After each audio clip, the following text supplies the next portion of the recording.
outil qui a fait suite à des réflexions sur une constatation de l'utilisation de WhatsApp. Pardon. Donc en vue éventuellement de remplacer WhatsApp pour faire le lien entre les anciens élèves et l'académie,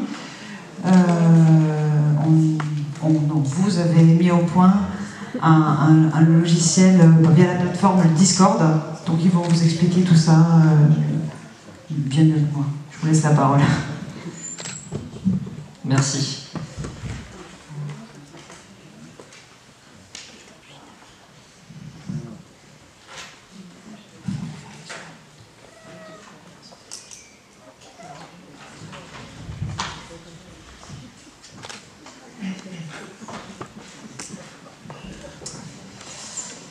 Oui, donc voilà, nous ça va être plus un aspect organisationnel pour les anciens élèves.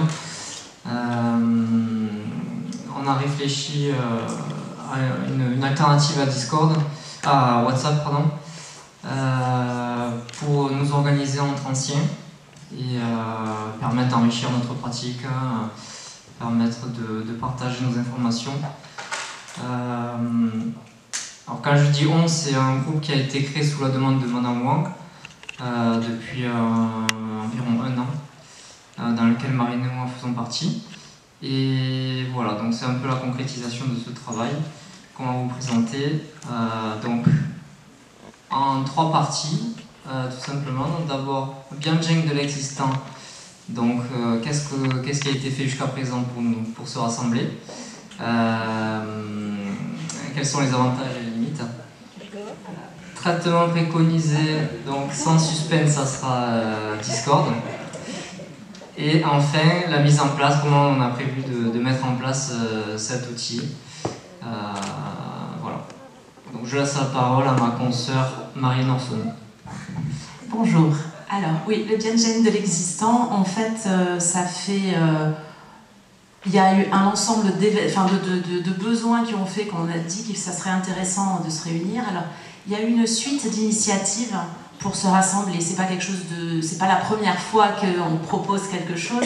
Alors, cette suite d'initiatives... Oh, pardon, je prends donc, il y a Eric Néoport qui est là, il y a quelques années, il y a 7 ans, en 2016, il y a eu la création de l'Association des anciens élèves, donc qui a permis effectivement de fédérer un ensemble de gens qui avaient envie de pouvoir échanger une fois sortis de l'école, pour échanger sur les pratiques, pour se réunir, pour parler aussi bien de points techniques que aller à l'occasion de réunions physiques, pouvoir échanger et partager.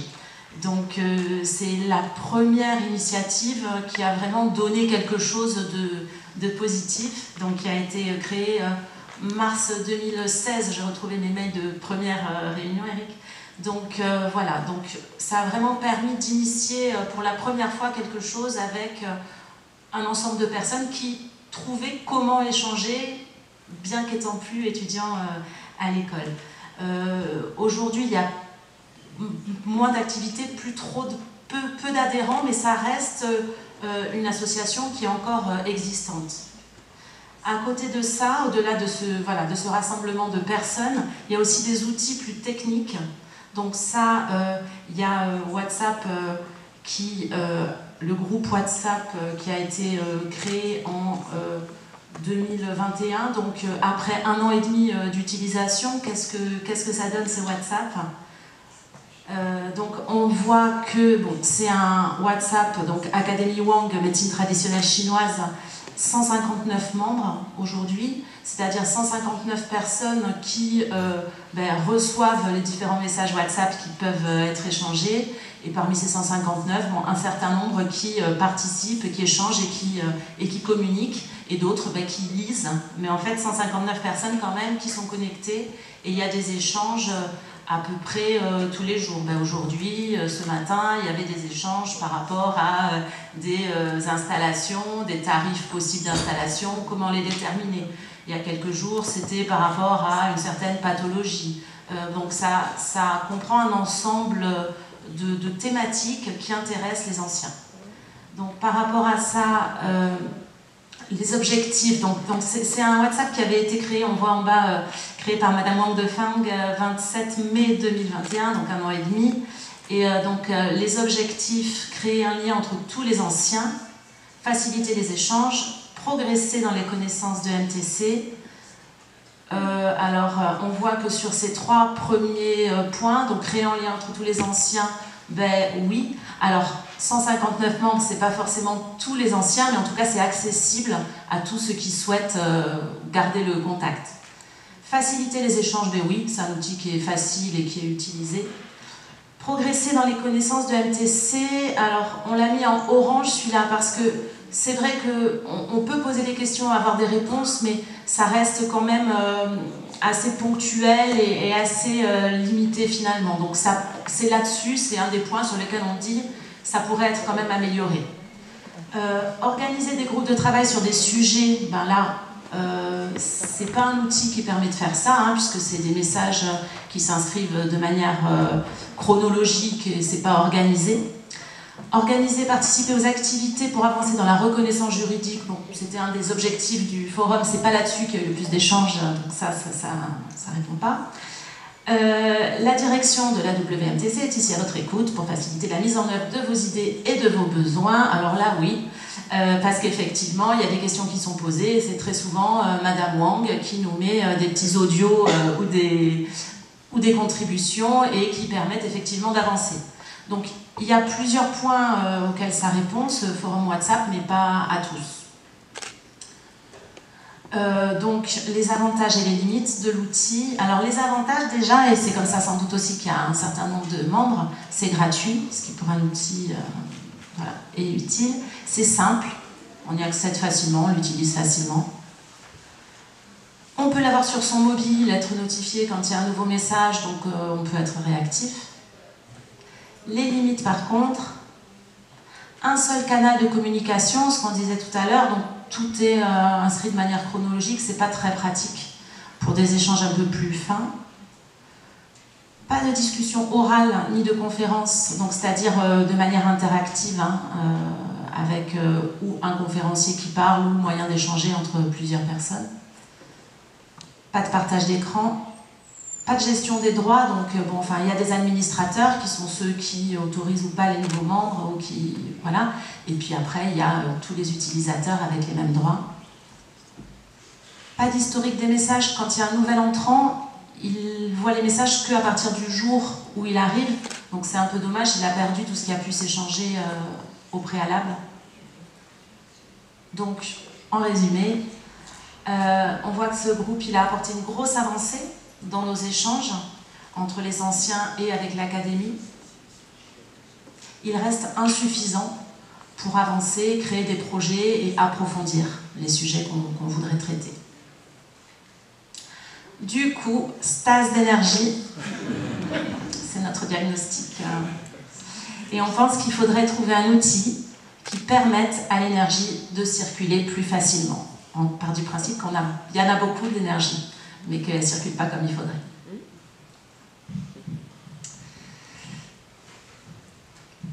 Voilà, donc on a réfléchi à plusieurs outils possibles, et donc après réflexion, on s'est arrêté sur Discord.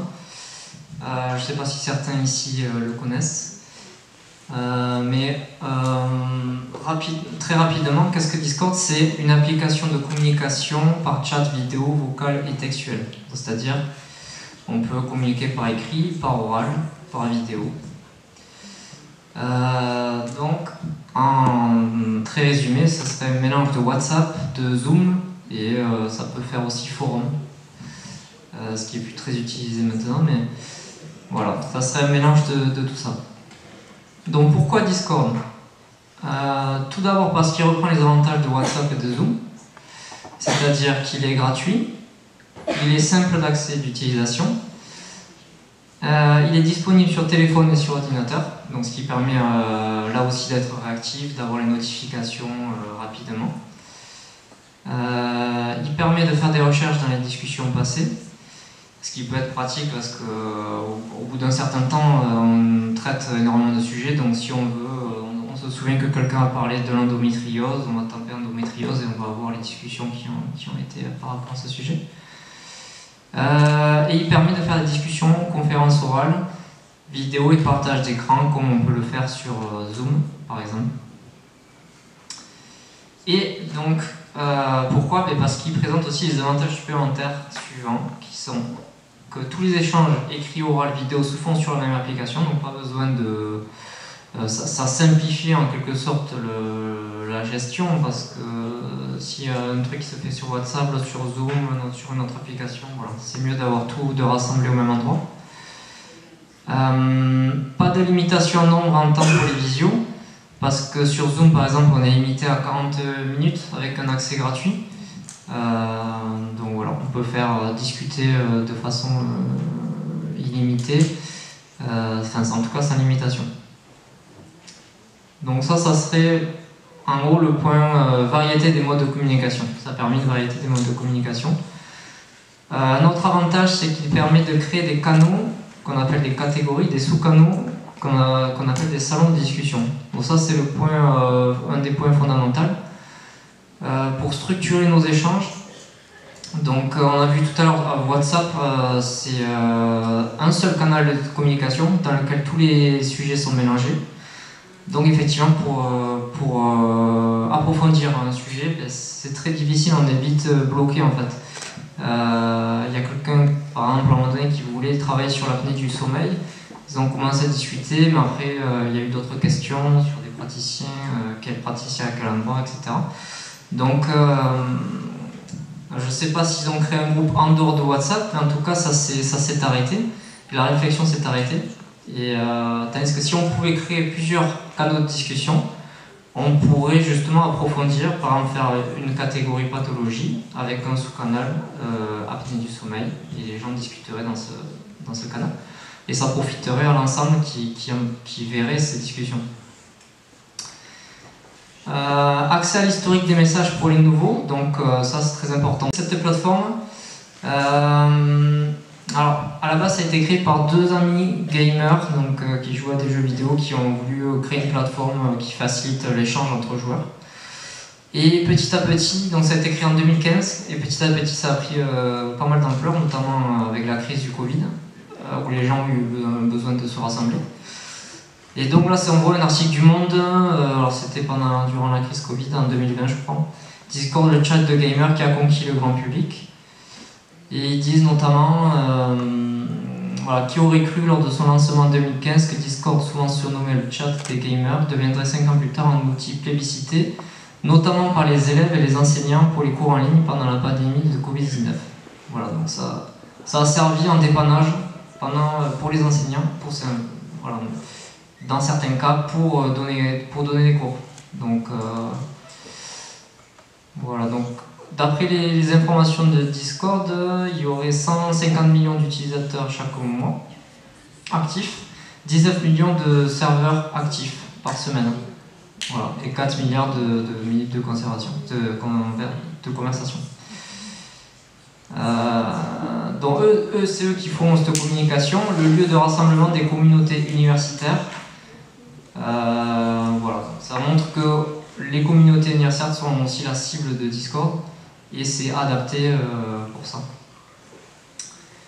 Et là, je ne sais pas si vous voyez bien, en gros c'est un serveur qui s'appelle Study Together, ça s'appelle Étudions Ensemble. C'est un serveur public en fait, et dans lequel il y a 435 000 membres qui étudient ensemble ou font des vidéos ensemble pour étudier ensemble. Voilà. Donc on peut accueillir énormément de gens. Il y a des serveurs publics et des serveurs privés. Donc nous, ça sera un serveur privé. Ça sera un serveur privé, mais c'est possible de faire un serveur public comme ils l'ont fait eux. Voilà. Donc on va passer maintenant à la mise en place.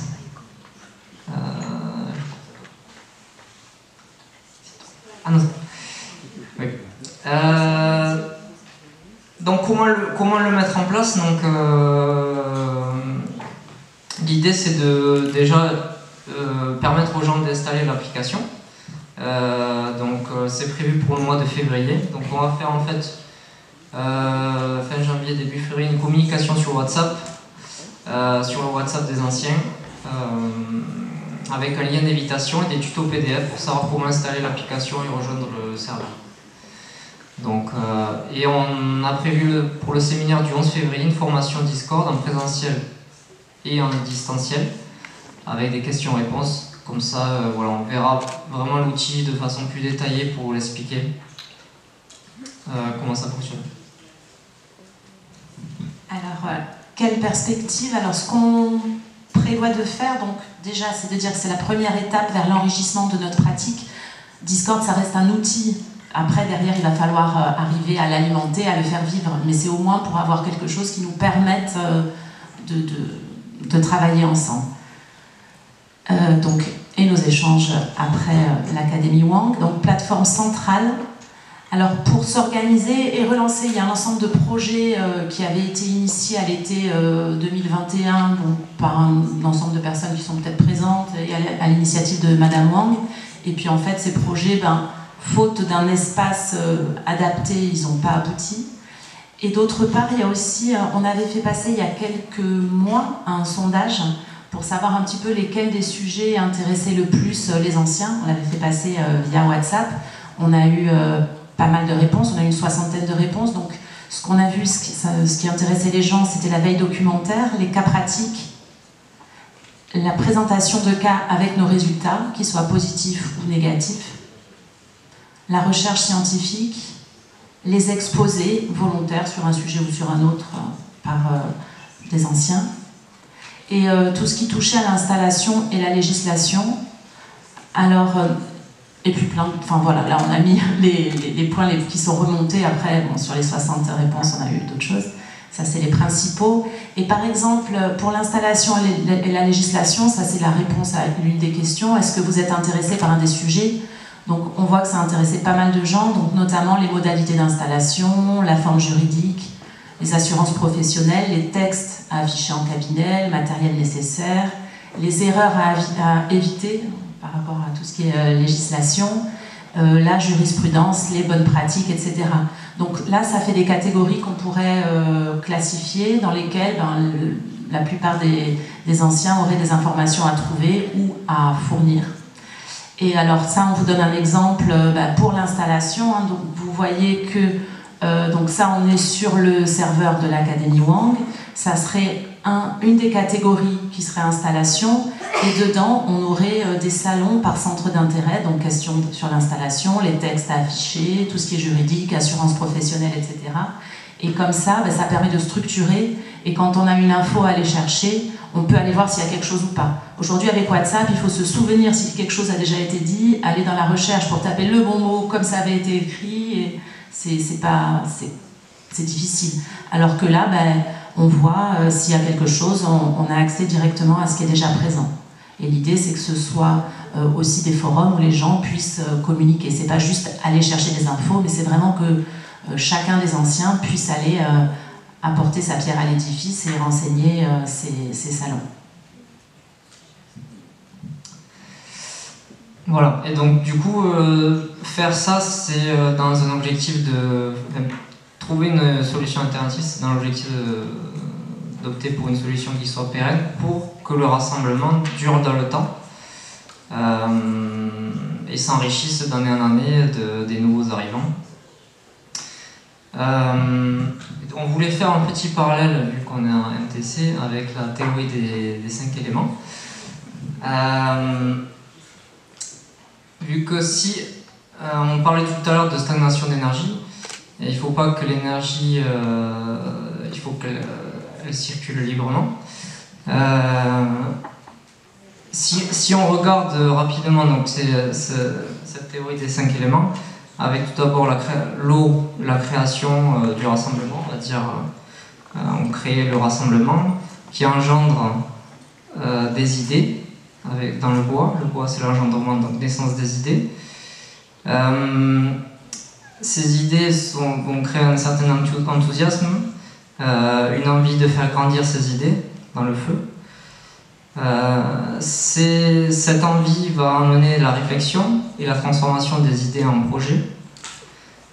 Et ces projets donneront des résultats dans le métal, donc la récolte, c'est en gros des connaissances supplémentaires pour nous.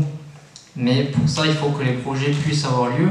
Il faut trouver cet outil qui nous permette de passer des idées au projet et d'approfondir la réflexion sur les différents sujets. Donc si chacun de nous on arrive à acquérir des connaissances supplémentaires, on sera plus enclin à continuer à s'investir et à partager notre énergie avec les autres anciens pour pérenniser cette initiative. Voilà, donc c'est l'objectif en tout cas de Discord. Et voilà, après comme disait Marine, ça dépendra aussi de nous. Ça c'est les fondations. Et après ce sera à nous forcément d'apporter le feu. Voilà. Donc pour conclure, WhatsApp avait apporté une avancée dans les échanges, c'était pas suffisant. On propose Discord qui est un outil testé à grande échelle, un outil tout en un qui doit nous permettre de structurer notre communication, d'enrichir notre pratique. Et donc bientôt, février 2023, on vous donne rendez-vous pour lancer ce beau projet.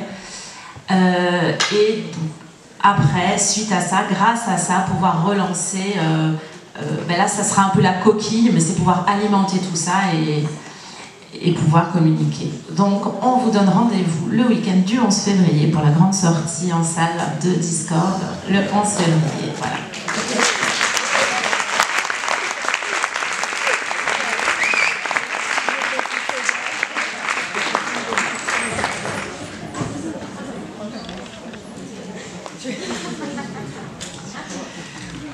Bon je vais vous remercier pour votre attention.